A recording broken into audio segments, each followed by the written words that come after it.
वो emotional imbalance से या मानसिक विचलन से गुजर रहे होते हैं, उस समय हमको उनका विशेष रूप से ध्यान रखना चाहिए, यानी कि उनका मॉनिटरिंग होना चाहिए प्रॉपर। लेकिन एक और महत्वपूर्ण तथ्य ये है कि ड्यूटी में रोटेशन भी जब प्रॉपर होगा, तब इस प्रकार की परिस्थितियों से एक हद तक के बचा जा सकता है। और ड्यूटी में रोटेशन का होना बहुत ज़्यादा ज़रूरी है।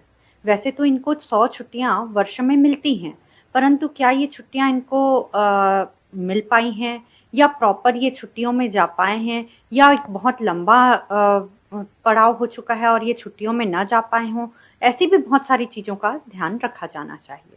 एक और प्रमुख बात कि हम एक प्रकार की प्रबंधन तकनीक का इस्तेमाल कर सकते हैं, क्योंकि जब भी प्रतिरक्षा तंत्र में या काउंटर इंसर्जेंसी में जाते हैं, तो वहाँ पे जब तक के उच्चाधिकारियों से या फिर पारिवारिक परिस्थितियों से जो विषाद की स्थिति से वो गुजरता है, इन दोनों ही स्थितियों का हमको सही भान नहीं होगा, तब तक उनकी सही काउंसलिंग नहीं होगी। योगाभ्यास कराना बहुत आवश्यक है। शारीरिक रूप से कभी कोई जवान नहीं थकता है, परंतु बौद्धिक जिम में जाना और बौद्धिक रूप से उनका बार-बार काउंसलिंग होना, ये जवानों के लिए अब बहुत ज़्यादा ज़रूरी होगा।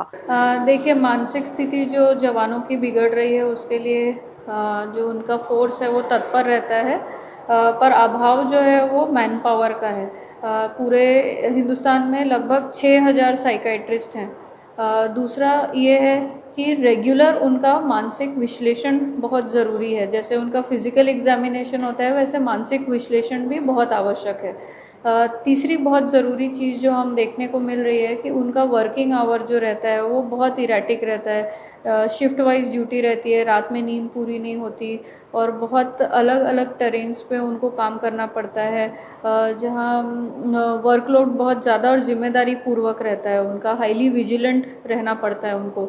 इस कारण से भी वो स्ट्रेस में रह सकते हैं, और इसीलिए हमें उनका मानसिक विश्लेषण रेगुलरली करना ज़रूरी है।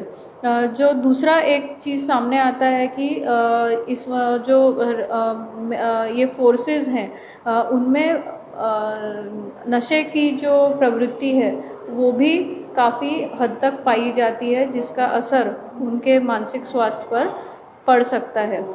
कई पेशेंट्स में हालांकि वो प्रमाण कम है, पर एक्चुअल मानसिक रोग भी देखने को मिलता है। बिल्कुल बिल्कुल, जैसा हमने डिस्कस किया, हाईली प्रेशराइजिंग जॉब है।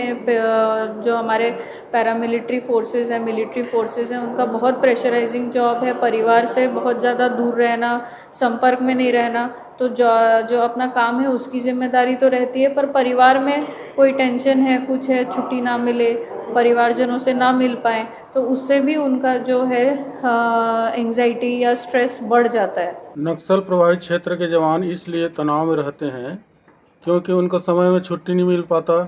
दूसरा, वो घर की समस्याओं को समझते हैं, लेकिन इस दौरान उनको कई समस्याओं का वो जूझना पड़ता है। घर के समस्याओं को लेकर वो तनाव में रहते हैं। उनके तनाव का और कारण है कि वो अधिकारियों से जैसे कुछ बात हो गया तो उसके लिए वो मन में उसको माने गांठ बना के रखे रहते हैं। अपने साथियों के साथ ठीक ढंग से माने उनका बर्ताव नहीं होने से ये तनाव में रहते हैं। वो उनके लिए खेल का साधन होना चाहिए, वो नहीं रहता है। उनके मनोरंजन का साधन होना चाहिए, वहाँ पर कैंप में वो नहीं रहता है।